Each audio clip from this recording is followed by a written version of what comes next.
I dati riguardanti l'emergenza coronavirus stanno fornendo indicazioni importanti alla Regione, tanto che Zaia parla già di una fase 4. Abbiamo chiesto un piano per, diciamo, la fase 4, come la chiamo io, no? E quella che vi ho definito come lo schieramento dell'artiglieria pesante.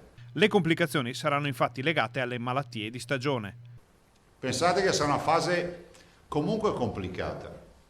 Se voi immaginate per assurdo, se non avessimo il coronavirus a settembre, ottobre, quello che sarà, non avessimo il Covid-19, comunque avremmo il ritorno di quello che ormai è il male di stagione, e poi ve ne parlerà il professor Vianello, che è l'influenza, no? Le malattie da raffreddamento, eccetera.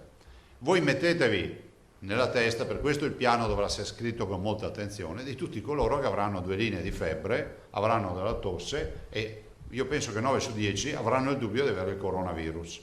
Sarà quindi fondamentale identificare fin dal principio le normali influenze e gli eventuali casi di coronavirus. Non è che possiamo pensare che tutti coloro che avranno l'influenza o avranno, diciamo, la tosse, il raffreddore con la febbre debbono essere messi in quarantena, perché si rischierebbe veramente di creare guai. Quindi stiamo scrivendo un piano ad hoc per questo.